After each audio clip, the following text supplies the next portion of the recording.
Bienvenidos a este análisis. Hoy nos vamos a meter de lleno en un tema que, seamos sinceros, no es nada fácil, pero es absolutamente crucial. Con un tono de mucha calma y apertura, vamos a explorar cómo nuestras fuentes de hoy abordan uno de los misterios más grandes que existen. Es ese intento de encontrar sentido, esperanza y propósito cuando la vida se pone realmente dura. Especialmente para los más jóvenes. En un mundo que a veces parece estar patas arriba y lleno de incertidumbre, este recorrido es como un faro. Nos ofrece una perspectiva súper valiosa para dar, aunque sea, un pequeño paso hacia la luz. Y bueno, la primera pregunta cae por su propio peso. ¿Por qué existe el sufrimiento? O sea, esta no es solo una pregunta teórica de una clase de filosofía, para nada. Los textos que estamos analizando nos recuerdan que este es el grito más profundo y real del corazón humano.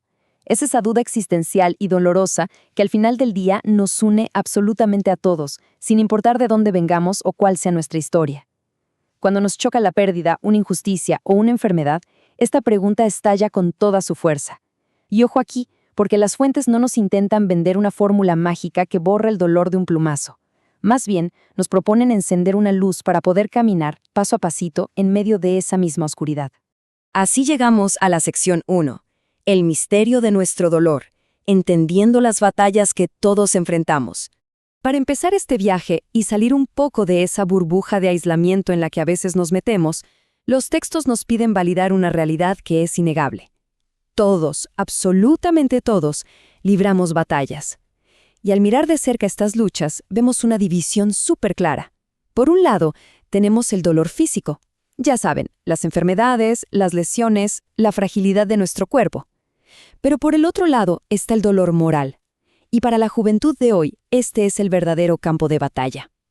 Estamos hablando de una soledad que cala hasta los huesos, traiciones, ese aislamiento digital tan irónico en un mundo hiperconectado, y una ansiedad que paraliza.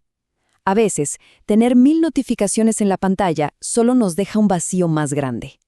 El punto clave de nuestras fuentes es reconocer que este dolor del alma, muchas veces, es muchísimo más pesado de cargar que cualquier hueso roto. Y claro, esa carga tan pesada nos lleva directamente a la objeción más grande que se le hace a la fe. Si hay un Dios que es un Padre amoroso, ¿cómo es posible que permita tanto, pero tanto dolor? Es una duda completamente válida y profundamente humana, y los textos la abordan con una empatía increíble. Fíjense que hacerse esta pregunta, sobre todo cuando el dolor ya no se aguanta, no significa que falte fe, todo lo contrario. Según estas fuentes, es el síntoma de una fe que está viva, una fe que busca desesperadamente entender qué está pasando, incluso cuando todo alrededor está oscuro. Pasamos a la sección 2. Dios en medio del caos, el acto supremo de solidaridad. Aquí es exactamente donde la visión cristiana rompe todos los esquemas y cambia el guión. Según las fuentes, la respuesta a nuestro dolor no es un simple manual de instrucciones en PDF enviado desde las nubes. No, la respuesta es la encarnación. A ver, muchas veces escuchamos esa palabra y suena un término teológico súper distante y aburrido, pero los textos nos invitan a verla como el acto de solidaridad más íntimo y extremo que existe. Es lo divino asumiendo nuestra propia fragilidad humana. Básicamente, es como si se nos dijera, no voy a mirarte desde lejos, me voy a meter contigo en la tormenta y vamos a caminar juntos en medio del lodo. Y para ilustrar hasta dónde llega esa solidaridad, las fuentes nos llevan a través de una línea de tiempo súper intensa en la pasión de Cristo, abarcando absolutamente todo el espectro del dolor humano. Fíjense cómo se divide. De noche, en Getsemaní, vemos una angustia existencial y una soledad que aplasta, el punto máximo del sufrimiento moral y mental.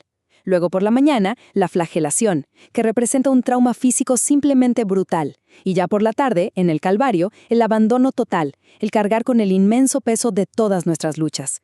El análisis nos muestra que se abrazó cada tipo de sufrimiento de forma totalmente voluntaria por puro amor. Literalmente, no hay dolor que no se haya tocado. Esto nos lleva a un cambio de paradigma brutal, que los textos subrayan. A primera vista, la cruz y el sufrimiento extremo parecen la victoria del caos, ¿verdad? Parece que el mal ganó la partida. Pero la visión cristiana le da la vuelta por completo y afirma que Cristo bajó hasta las raíces más profundas del dolor para destruirlo desde adentro. Es el lugar exacto donde el mal agota todas sus fuerzas y finalmente queda derrotado. Entramos a la sección 3, transformando nuestro propio dolor, encontrando propósito en el vacío. Bueno, si lo que acabamos de ver es cierto, la perspectiva de las fuentes sugiere que nuestra propia experiencia del dolor cambia de pies a cabeza. Nuestro dolor, nuestra ansiedad, de repente ya no son un callejón sin salida. Para entender esto, los textos rescatan una idea súper profunda del apóstol San Pablo que dice que a las aflicciones de Cristo les falta nuestra participación. A ver, esto suena un poco atrevido, ¿no? Pero lo que realmente significa es que se nos invita a ser colaboradores activos. Se nos da la tremenda capacidad de agarrar nuestras propias luchas y convertirlas en una fuente inagotable de propósito y de gracia.